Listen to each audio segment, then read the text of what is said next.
Hello and welcome to your 10 at 10. Today is February 15th, 2024, and today I'm going to talk a little bit about investors. So, many of us have worked with investors, and some of us really like that, and some of us really don't. Like, I've worked with investors in the past where they wanted to make sure they got the best deal in the world and da da da da da da. And there's nothing wrong with that. Typically, investors are a lot of work because they're very particular. Like they know exactly what they want, they know exactly what cap rate they want, they know how much work they're looking at putting into it, how much money, time, effort, energy. And in addition to that, right, they know they have a financial model that they're trying to work through. So one of the things that I think is a huge opportunity for us is a lot of investors are very stuck in their mindset. They know that they got a good deal on the property, right? Um, and they know what they're getting in rent. And if they're basing their rent and calculating their cap rate off of what they bought it for, well, they're they may be getting screwed and they don't even realize it. So, what I'm going to walk through is a way to kind of open their mind and realize what's actually happening. I did this exercise myself the past several years. It has been the market to sell your clunkers. So, in a lot of cases, investors have purchased, homes, duplexes, three family, four family, six family, even apartment complexes, at a very steep discount, especially if they were buying in the recession. And so if they did that and they're basing their current cap rate off of the purchase price and what they have into the property, that's very different than basing it off of the actual value of what that asset is worth today. So I'm going to walk you through exactly what I'm talking about. Can you guys see this all right? All right, cool. So let's just say somebody in the recession bought a property for $75,000. Okay, that's pretty realistic. I know a lot of investors that have done it. And let's say they're getting $1,000 a month on that property. Let's say they bought and that's what they have into it, bought and rehabbed for 75,000, and they're getting $1,000 a month return on it. Well, that's really good. Like if if if any investor saw that opportunity, they would do that. So the problem is, and it's not a problem, but if you can talk to an investor and make them realize that it's not a $75,000 asset anymore. That property is probably worth 175 to 250, and they're only getting $1,000 a month out. That's not a good return. The cap rate on that is very, very, very small. And they could probably do better in some other type of investment, like the stock market or something like that.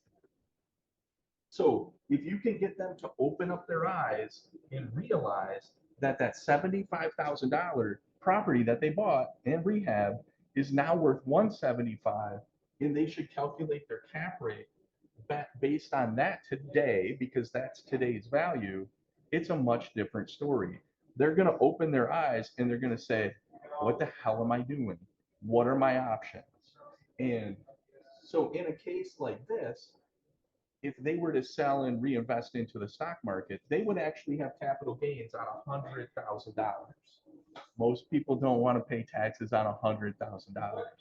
So if they were to do a 1031 exchange, that's probably the ideal situation. I've done this a couple of times, right? Everybody in my circle is aware of that. Probably everybody on Facebook is too.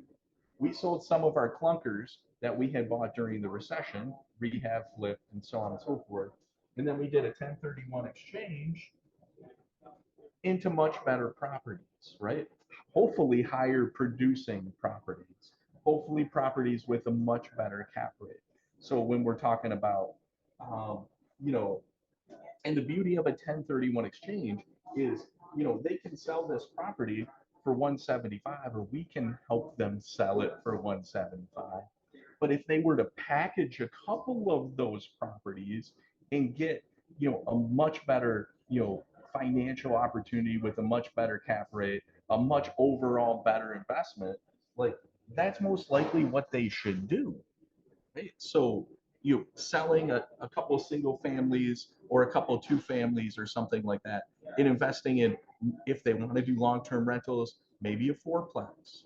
If they want to do, short-term rentals, maybe a resort like we did.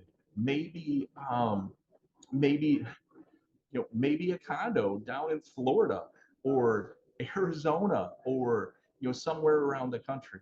When you do a 1031 exchange, it has to be an investment property. That doesn't mean you can't use it. It just means it has to be an investment property. And it also means it has to be dirt.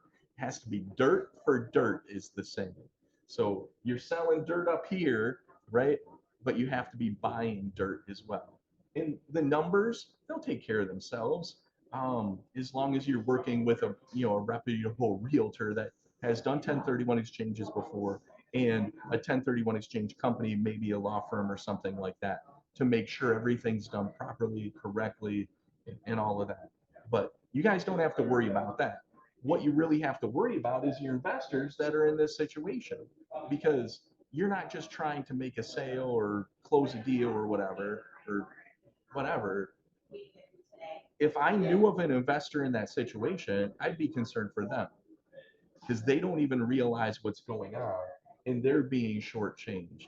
And if somebody did buy a property during the recession, that property is worth 2 to 3 times what they paid for it, most likely.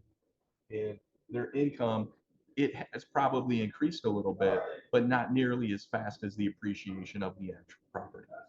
So anyhow, if you guys have any questions about that, feel free to let me know, but don't be afraid to reach out to your investors in some way.